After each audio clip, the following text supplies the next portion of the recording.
100+ লক্ষ্য আমাৰ পূৰণ হ'ব। যিমান নিৰ্বাচনৰ দিন চাপি আহিব সিমানেই সমগ্ৰ অসমৰ জনতা ভাৰতীয় জনতা পাৰ্টিৰ প্ৰতি অধিক আস্থা আৰু বিশ্বাস ৰাখি ভোটদান প্ৰক্ৰিয়াত অংশগ্ৰহণ কৰিব। নৰেন্দ্ৰ মোদী অহাৰ পিছতে বিজেপিৰ অসমত নতুন নতুন মানুহ আহিব ধৰিলে। অসম বিধানসভাৰ অধ্যক্ষৰ পৰা অসমৰ মুখ্যমন্ত্ৰীৰ পৰা মোলৈকে কম বেছি পৰিমাণে আমিতো বিজেপিত নতুন, সেইটোতো অস্বীকাৰ কৰি লাভ নাই। आपका मुख्यमंत्री बहुत ही कमजोर मुख्यमंत्री है जो रिमोट कंट्रोल का बटन दबाते हैं दिल्ली से और वो तुरंत खड़ा हो जाता है, रिमोट बटन दब जाता है तो तुरंत बैठ जाता है। कांग्रेस दलটো আসলে করোনা ভাইরাসতকেও বেছি বিপদজনক। এই ভাইরাসে যাক আক্ৰান্ত কৰিছে তেওঁলোকক অন্ধ কৰি পেলায়। বিজেপি চৰকাৰ এবাৰ নহয় বাৰম্বাৰ লাগিব। আজমল দাহা কৰি ক'লে মানে ভাৰতখন ইছলামিক ৰাষ্ট্ৰ হৈ যাব নেকি? তেখেত সকলো ভাৰতীয় মানুহে হয়, তো ভাৰতীয় হৈ পেলাই হিন্দুস্তানী হৈ পেলাই থাকাত কি অসুবিধা আছে?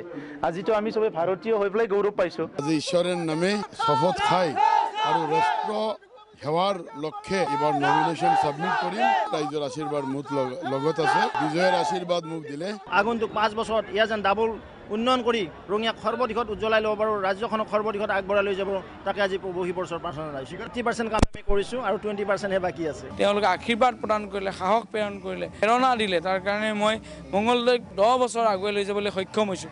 সেইকাৰণে মংগলদৈবাসীৰ ওচৰত মই জীৱনটো ঋণী হৈ থাকিম। 16 চনত মোৰ মূল প্ৰতিদ্বন্দ্বী আছিল AUDF, কংগ্ৰেছ, BPF আৰু মই আছিলোঁ এটা প্ৰতিদ্বন্দ্বী। চাৰিজনে এইবাৰ কৈছে কি 4জনে লগ হৈ আৰু তাতে কৈছে তই খেলিব লাগিব 4জনৰ ভিতৰত। পানীৰ বিৰাট সমস্যা আছে, এইটো আমাৰ আগত ইম্প্ৰুভ কৰিব লাগিব, বাটকেইটা ঠিক কৰিব লাগিব। মোষ্ট ইম্পৰ্টেণ্ট হৈছে যে 15 কিলোমিটাৰ এৰিয়েল ডিষ্টেঞ্চৰ ভিতৰত মেডিকেল কলেজ স্থাপন কৰিব লাগিব।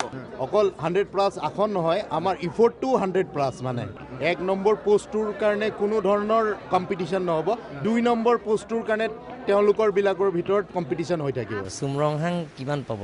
5-6 হাজাৰমান ভোট পাব আৰু এটা ফেক্টৰ নহয়। চুমৰংহাং কিমান পাব? 5-6 হাজাৰমান ভোট পাব আৰু এটা ফেক্টৰ নহয়। 15 বছৰ জনপ্ৰতিনিধিয়ে আমাৰ সমষ্টিটোৰ পৰা মন্ত্ৰিত্ব পাই কেনেধৰণে আগুৱাই লৈ গ'ল, মাত্ৰ 5টা বছৰ এই অভাজনক বিধায়ক হিচাপে কৰ্মসূচী এইসমূহৰ মাজত এবাৰ কম্পেয়াৰ হ'ব। তিতাবৰ মোৰ বাবে কৰ্মভূমি। যি ধৰণে তৰুণ গগৈয়ে তিতাবৰৰ উন্নয়ন বিচাৰিছিল চৰকাৰত থাকোঁতে, আৰু চৰকাৰত যদি সমষ্টিটো যদি অংশীদাৰ নহয় তেনেহ'লে কেতিয়াও উন্নয়ন হ'ব নোৱাৰে। 42 বছৰীয়া পৰিয়ালকেন্দ্ৰিক ৰাজনীতি উফৰাবৰ কাৰণে মই নহয়, লাহৰীঘাটবাসীৰ ৰাইজে ঐক্যবদ্ধ হৈছে। বিজেপিৰ উত্থান পতন আমি বহুত দেখিছোঁ।